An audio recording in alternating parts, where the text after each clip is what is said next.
강한 자와 약한 자라는 주제의 3주째 말씀 듣고 있습니다. 사실 이 용어는 강한 자, 약한 자라는 말은 우리가 일상에서 흔히 쓰는 사람을 볼 때 자주 하게 되는 말 또한 고민이기도 합니다. 사람은 누구나 약합니다. 왜냐하면 누구나 두려움이 그 속에 있기 때문입니다. 약한 반응을 하는 사람은 나의 약한 모습이 드러날까 봐 두려워합니다. 자꾸 감추고 싶어 합니다. 여러분 참 예쁘다 아름답다 할 때 어떨 때 그렇게 아름답다 그래요? 여러분 아름다움의 가장 필수적인 요소는요 자연미입니다. 생긴 대로 사는 거예요, 그죠? 나다움을 사랑하고 자연스러운 게 가장 예쁜 겁니다. 그런데 용모가 그렇게 빠지지도 않는데 내가 예쁘지 않다, 나는 사랑받지 못한다고 생각하면요, 그래 자꾸 숨고 자꾸 과장하고 꾸미면요 아름다워지기가 힘듭니다. 강한 반응을 하는 사람 역시 패배자가 될 것을 두려워하는 마음이 더 클 수 있습니다. 그냥 아니야 라고 해도 될 일을 책상을 쾅 치면서 말하는 사람, 두려움이 크기 때문이라는 거죠. 우리는 어떻게 그 본래의 자리로 돌아갈 수 있을까? 그게 하나님의 구원이고 하나님의 회복입니다. 아름답고 행복하게 사는 삶. 이 14장에서 이런 말을 했죠. 서로 비판하거나 업신여기지 말라. 그 지난주에는 걸림돌이 되지 말라, 디딤돌이 되라 그랬는데 오늘 말씀은 어떻게 디딤돌이 될 수 있는가를 구체적으로 말합니다. 1절 2절 함께 읽습니다. 믿음이 강한 우리는 마땅히 믿음이 약한 자의 약점을 담당하고 자기를 기쁘게 하지 아니할 것이라. 우리 각 사람이 이웃을 기쁘게 하되 선을 이루고 덕을 세우도록 할지니라. 아멘. 내 삶의 방식이, 내 삶의 목표가 나 자신만을 기쁘게 하는 것을 벗어나야 된다는 거죠. 공동체를 가능하게 하는 공동의 기쁨을 위해서가 아니라 혼자만의 즐거움을 위해서 본능을 그 본래의 의도에 어긋나게 사용함으로 자연의 질서를 파괴한다고 비난하는 내면의 목소리를 피할 수 있는 사람은 아무도 없다. 사람은 자신의 양심의 목소리를 억누를 수는 있겠지만 거기에서 벗어나지는 못한다. 여러분 생각해 보세요. 내가 나를 위해 살 때, 내 모든 행동과 자원이 나만을 위해서 향해 있을 때에 내 삶에 어떤 기쁨이 있었는지 돌아보십시오. 우리가 직장 가서 열심히 일하는 이유도 그렇습니다. 그 수모를 다 참으면서 견뎌내는 이유, 나 혼자를 위해서라면 벌써 때려치웠을 거예요. 인간이란 내가 아닌 나보다 큰 무엇을 위해 살아야 행복하게 되어 있어요. 나만의 행복 아무리 해보세요. 그게 진짜 행복한가? 하나님이 우리를 그렇게 지으셨어요. 서로 사랑하면서 주면서 받기도 하고 그렇게 살아야 행복한 존재예요. 그걸 떠나서 행복할 수 있는 사람은 아무도 없습니다. 그런데 인간이 타락했어요. 그 삶에서, 그 트랙에서 떠났어요. 그 감각도 잃어버렸어요.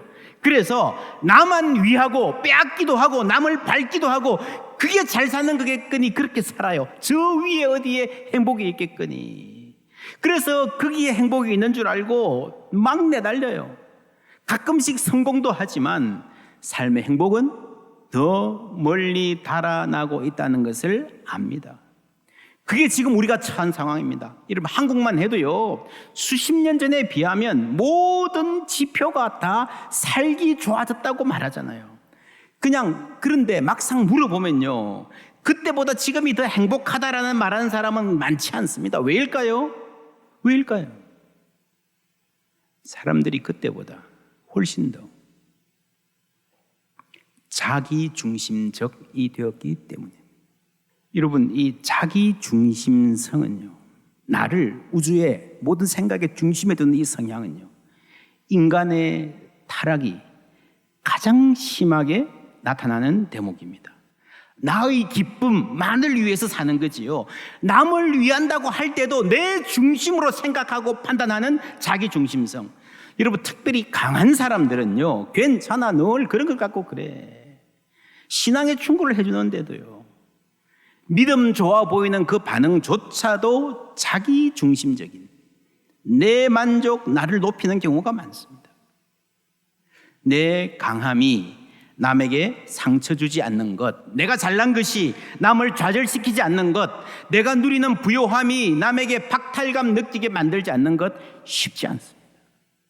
그래서 우리는 그리스도에게 배워야 됩니다. 그리스도는 정말 강하신 분이고 높으신 분이신데 우리를 주눅들게 하지 않으시고 그리스도를 만나면 내가 존귀한 사람이구나 알게 됩니다. 그리스도는 정말 아름다운 분인데 여러분 세상의 아름다움은요 다른 사람에게 요즘 젊은 사람들 그렇게 말하는 거 아세요? 굴욕. 정말 예쁜 사람 옆에 가면 내가 굴욕이라 그래요. 근데 그리스도는 정말 아름다운 분인데 나를 추하게 여기는 게 아니라 내 속에 있는 아름다움을 발견하게 해주시는 줄 믿습니다. 그리스도의 아름다움 3절 함께 읽습니다.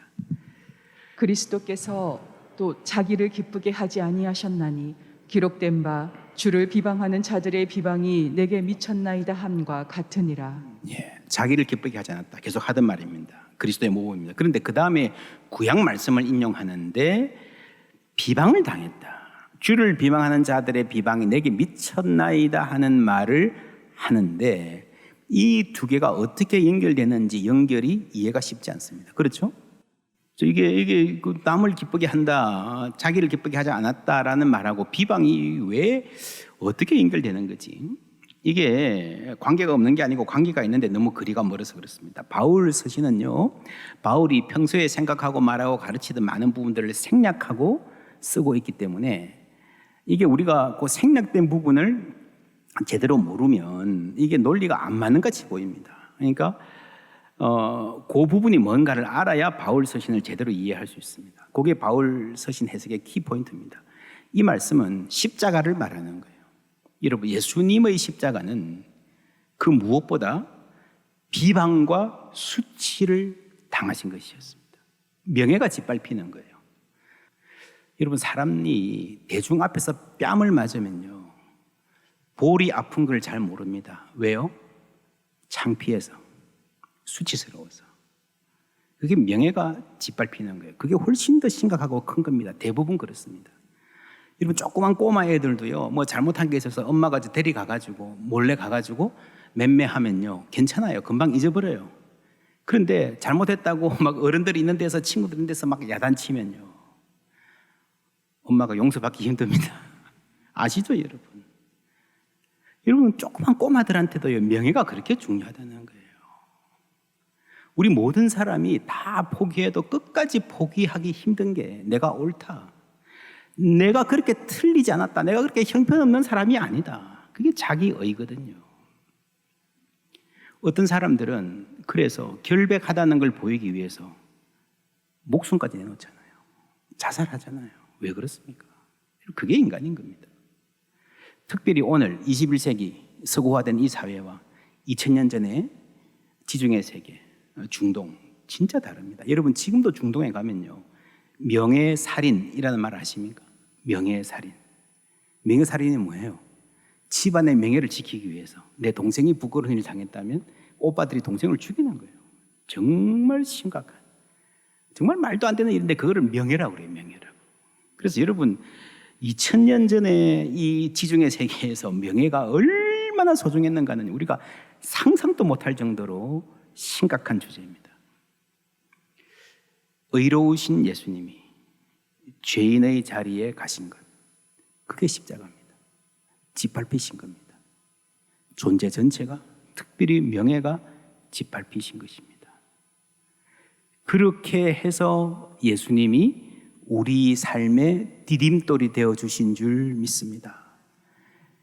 예수님이 짓밟히고 우리를 세워주신 거예요. 우리를 하나님 앞에 세워주신 거예요.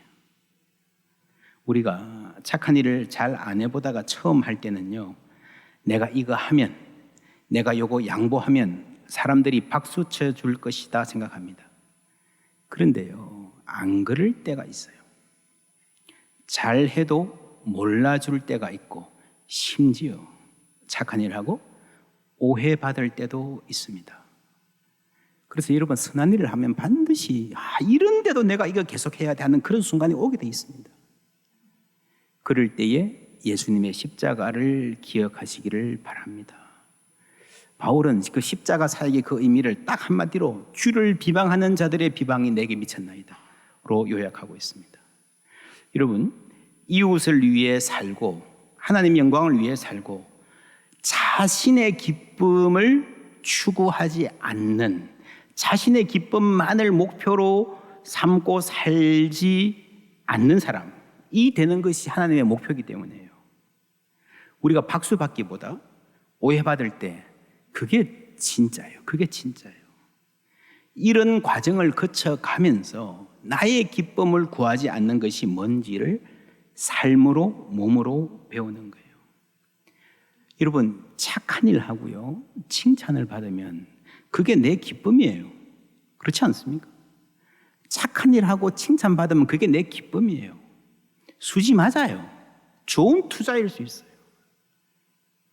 만약에 내가 착한 일을 하면서 계속 박수 받으면 어떻게 될까요? 계속 박수 받고 인정받고 존경합니다 그러고 그런 사람 넘쳐나면 어떻게 될까요?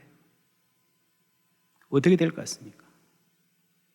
그런 사람이 강한 자가 될 가능성이 높습니다. 하는 일 하나하나는 참 존경할 만한데 다른 사람의 입장을 헤아리지 못하는 사람, 착한 일을 하면서 남에게 상처 주는 사람이 되는 거예요. 착한 일은 많이 하는데 함께 있기는 부담스러운 숨막히는 사람이 될 수 있습니다. 그래서 그리스도의 십자가는 내가 영웅이 되는, 내가 주인공이 되고 히어로가 되는 길을 차단하심으로써 나를 보호하시고 나를 성장하게 하시는 줄 믿습니다. 그 좌절을 겪어보지 않았다면 저분이 오늘 어떻게 됐을까? 여러분, 그런 생각이 있잖아요. 내가 어떻게 됐을까? 오늘 말씀은 유대인과 이방인의 문제와 관련이 깊습니다. 바울은 로마서 전체에서 특별히 9장, 10장, 11장에서 유대인과 이방인의 문제를 집중적으로 다루었습니다. 근데 그때 나왔던 이 문제, 유대인, 이방이라는 단어가 이 14장, 15장에는 잘 안 나와요. 대략 학자들이 이렇게 분석합니다. 강한 자와 약한 자가 있으면 강한 자들은 신앙적 태도가 좀 자유로웠던 사람들, 약한 자들은 엄격했던 사람들이고요. 아무래도 이방인 중에 이 자유로운 사람들이 많았을 것이고 유대인들 중에 엄격하게 사는 사람들이 많았을 것이다. 이해가 가죠? 유대율법의 전통에 있으니까. 그리고 주도권이라는 점에서요, 강한 자들이 교회를 주도하고 약한 자들, 유대인들은 좀 소외되었던 것 같다라고 하는 분석이 주류입니다. 대부분의 주석가들이 이렇게 말합니다. 영향력에서 유대인들이 소외되었다는 것은 이런 배경일 수 있습니다. 본래 교회가 출발할 때는 유대인 중심이었는데 시간이 지나가면서 점점 이방인이 늘어나는 거예요. 주도권이 저쪽으로 넘어가는 거예요. 그러니까 그 중에서 좀 엄격한 사람들은 더 마음을 닫고 그거 아니야, 너희들 잘 몰라서 그래, 우리가 맞아 라고 하는 그런 더 꼬장꼬장해지는 그런 경향을 보일 수 있습니다. 그런데 이 현상이 로마 교회에서는 이런 역전 현상이 더 빨리, 더 심각하게, 또 드라마틱하게 일어났던 것 같습니다. 클로디우스 황제가 로마에 사는 유대인 추방령을 내렸거든요. 그 후에 클로디우스가 죽고 그 양아들 네로가 즉위했을 때에 이제 황제가 바뀌었으니까 이전 황제의 추방령이 유야무야돼 가지고 유대인들이 다시 돌아올 수 있었습니다. 아마 돌아올 때는 우리가 이제 가서 교회를 재건하자, 형편없이 있는 교회를 재건하자 하는 생각으로 돌아왔을 거예요. 근데 와보니 교회가 더 성장하고 잘 돌아가고 있는 거예요. 그리고 이방인 일색으로 채워져 있습니다. 요즘 말로 하면은 당회원이 전부 이방인이야. 자기들 생각에는 그분들 빨리 돌아와야 되는데, 그래서 우리를 좀 이끌어주고 우리 교회의 중심이 되어주셔야 되는데 하고 기다릴 줄 알았는데 막상 오니까요, 당신 누구요? 하는 눈으로 쳐다보는 거예요. 얼마나 당황스러웠어요. 그래서 그들이 유대인들이 교회에서 힘을 잃은 약한 자의 위치에 처했을 가능성, 그래서 바울이 이들을 가리켜서 창감람나무, 이방인들을 돌감람나무라고 이야기했을 가능성이 높습니다. 그렇게 보면 이 표가 이해가 되시죠? 그죠? 왜 이방인 유대인들이 이렇게 나누어 있다고 생각할 수 있는가? 그런데 이렇게 볼 때 중요한 거는요, 바울이 이런 갈등을 묘사하면서 강한 자, 약한 자라고 하지 이쪽은 유대인, 이쪽은 이방인이라는 말을 한마디도 하지 않고 있다는 겁니다. 그렇죠? 이 톰 라이트라는 학자는 말하지 않는 것에 더 중요한 의미가 있을 수 있다라고 말합니다. 예를 들면 어느 교회, 수도권에 있는 한 교회라고 생각하십시다. 다양한 지역의 사람들이 출신들이 모여 있어요. 근데 보면 정치적으로 좀 보수적인 사람들도 있고 진보적인 사람들도 있어요. 약간의 갈등이 있어요. 그런데 저 사람은 저 지역 사람이어서 저렇게 생각하지, 저 사람들은 저쪽 지역 사람들이어서 이렇지라고 말하는 순간, 지역의 이름을 입 밖에 내는 순간에 갈등은 더 커지는 거예요. 그래서 여러분, 교회에서 무슨 말을 할 때에 부정적인 말은 안 하면 좋지만 만에 하나 불가피하게 부정적인 말을 해야 될 필요가 있을 때에도 최소한으로 말하는 게 좋습니다. 꼭 필요할 때라도 익명으로 말하는 게 좋습니다. 이런 생각을 가진 분들이 있고 저런 다른 생각을 가진 분들이 있다라고 말할 수 있으면 그게 더 좋습니다. 아, 젊은 사람들은 다 그래, 나이 드신 분들 다 그렇게 생각해. 아니에요. 달라요. 나이 드신 분들이라고 생각이 다 똑같은 거 아니에요. 젊은 사람도 마찬가지입니다. 특별히 가끔씩 보면 이제 두 교회가 합병해서 하나가 되는 경우가 있잖아요. 그때 이 교회의 교인은 저쪽 출신은 이렇게 자꾸 이야기하는 거, 그거는요, 좋은 맥락이라 하더라도 안 하는 게 좋습니다. 안 하는 게 좋습니다. 마치 다 잊어버리고 그런 과거를 모르는 듯이, 잊어버릴 수 없다면 마치 잊어버린 듯이 하는 게 훨씬 더 은혜롭습니다. 오늘 이 바울을 보면요, 이 문제를 다루면서도 유대인 이방이란 말을 한마디도 안 꺼내고 단어 선정에까지 세심한 주의를 기울이는 것이 교회의 하나됨을 위한 것입니다. 사람의 인격은요, 무슨 말을 하는가 보다 무슨 말을 안 하는가에 따라 더 잘 드러난다. 어떤 분을 만나서 저분은 그 사람하고 꽤 이 구원이 있을 텐데, 불편했을 텐데 한 번쯤은 그 사람 욕을 하면 하는데 한마디도 안 해요. 한마디도 안 해요. 그런 분들 보면 정말 존경스럽습니다. 그게 인격입니다. 여러분, 강자, 약자라는 표현도 마찬가지입니다. 사실은 모두가 약자예요. 모두에게 두려움이 있습니다. 두려움에 반응하는 방식이 다를 뿐이에요. 오히려 더 철저히 방어하고 문을 꼭꼭 걸어 잠그는 사람이 강해 보이지만 더 약한 사람일 수 있습니다. 여러분, 내상이 깊다 그러잖아요. 쉬운 말로 속으로 골병 든다는 거죠. 인간의 몸만 아니라 마음도 그럴 수 있습니다. 예수님은 이런 우리 모두를, 한 사람 한 사람을, 약한 반응, 강한 반응 보이는 모두를, 참으로 미묘하고 복잡한 심사를 가진 우리 모두를 구원하시고 회복하시고 치유해 주시는 줄 믿습니다. 우리를 사랑해 주십니다. 그리고 우리로 하여금 사랑하며 살게 하시는 거예요. 사랑받기만 해서는 안 되고요, 사랑을 받고 사랑을 하는 과정에서 우리가 치유되는 것입니다. 오늘의 말씀, 강함에 대한 말씀을 적용하면요, 여러분, 힘이 생길수록 이웃을 위해 쓰는 비유를 늘려 가십시오. 내가 열심히 일해서 또 하나님이 복 주셔서 조금 경제적인 여유가 생겼어요. 저축도 하고 나를 위해 쓰는 것 좋습니다. 그러나 그걸 전부 다 나를 위해서만 쓰면요, 공허합니다. 그렇게 쓰기 시작하면 여러분, 아무리 많은 재물이 주어져도 불만과 불안은 더 커질 것입니다. 그래서 여윳돈이 생기면 그 중에서 조금은 이웃을 위해서는 습관을 들이시는 게 좋습니다. 그 조금이 얼마인가는 자신이 정하십시오. 할 수만 있으면 그 비율을 늘려 가시는 게 좋습니다. 시간도 마찬가지예요. 여러분, 시간이 때로는 돈보다 더 소중하잖아요. 조금 자유시간이 생기면 그 시간을 나를 위해서도 쓰고 이웃을 위해서도 쓰십시오. 우리 교회가 가급적이면 이제 좀 더 코로나 끝나면 봉사할 일을 많이 만들려고 하는데, 사실은 우리가 이렇게 건강한 삶을 교회가 돕는 거예요. 그런 봉사 안 해도 되지만 나를 위해서 하는 겁니다. 영향력도 힘입니다. 여러분, 직장에서 직급이 조금 올라가면요, 그만큼 나에게 힘이 생기는 거잖아요. 영향력이. 그 영향력을 이용해서 누군가를 격려해주고 길을 열어주는, 여러분, 그런 사람이 되기를 위해서 기도하십시오. 사람이 본래 그렇습니다. 내가 나를 위해서 요만큼 더 올라가려고 해도 그렇게 힘든데 내가 누구를 밀어주면요, 조금만 힘 줘도요 쑥쑥 도와줄 수 있습니다. 여러분, 그렇게 사는 거예요.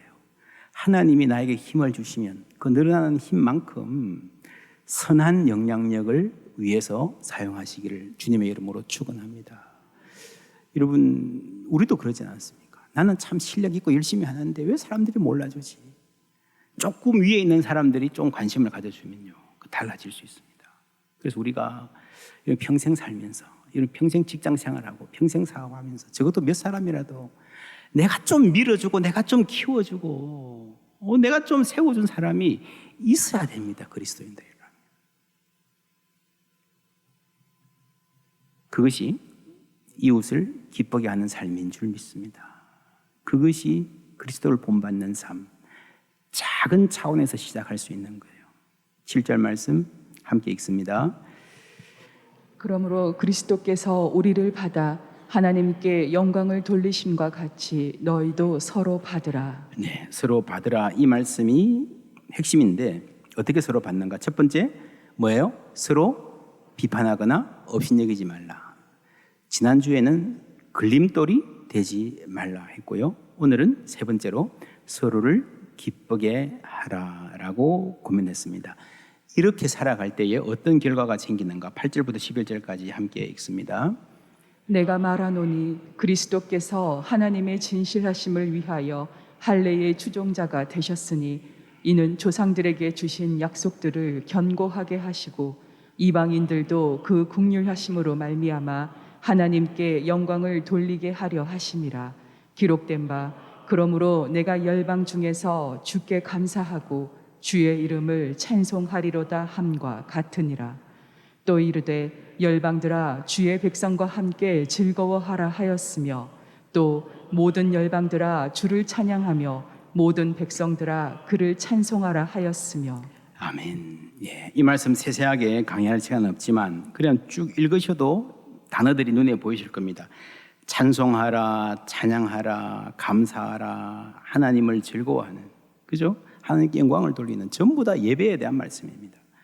요약하면 우리가 서로 진정으로 받아들일 때에 하나님이 영광 받으실 거라는 겁니다. 우리의 삶이 예배가 될 것입니다. 유대인과 이방인이 함께 예배하게 될 것입니다. 여러분, 로마서 초반에서 나왔던 가장 심각한 문제가 인간이 어떤 흉악한 죄, 그게 아니고요, 피조물을 조물주보다 더 섬기는 예배가 무너진 삶을 이야기했습니다. 그리스도께서 우리를 회복시키시고 하나님 백성 삼으실 때에 이제 우리가 제자리를 찾아서 하나님을 제대로 예배하는 백성이 된다는 말씀입니다. 이것이 로마서 전체의 결론입니다. 이제 인내와 위로의 하나님이 너희로 그리스도 예수를 본받아 뭐라고요? 서로 뜻이 같게 하여 주사. 이렇게 부대끼는 삶을 통해서 주님께 순종하면서 뜻이 같아지는 거예요. 그리고 한 마음과 한 입으로 하나님, 곧 우리 주 예수 그리스도의 아버지께 영광을 돌리게 하려 하노라. 할렐루야. 한 마음과 한 입으로 하나님께 영광 돌리는 공동체를 세우는 것이 바울의 필생의 사명이었고, 그래서 로마서를 쓰는 거예요. 다시 정리합니다. 그러므로 그리스도께서 우리를 받아, 이게 구원이죠. 하나님께 영광을 돌리심과 같이 예배의 삶이죠. 영광의 삶. 너희도 서로 받으라. 우리에게 주시는 권면입니다. 모든 신학이 여기에 녹아 있습니다. 어떻게 서로를 받는가? 첫 번째 뭐예요? 비판하거나 업신여기지 말라. 둘째, 걸림돌이 되지 말라. 세 번째, 서로를 기쁘게 하라. 삶 자체가 바뀌어야 되는 거예요. 나의 기쁨, 나의 즐거움, 나의 만족만을 위해 살던 삶이 서로를 기쁘게 하는 삶으로 바뀔 때에 하나님이 영광 받으시는 겁니다. 그러면 우리가 예배의 삶, 하나님께 영광 돌리는 삶을 살게 될 것이다. 너희 몸을 하나님이 기뻐하시는 거룩한 산 제물로 드려라. 할렐루야. 그 말씀이 우리 가운데 아름답게 성취되기를 주님의 이름으로 축원합니다.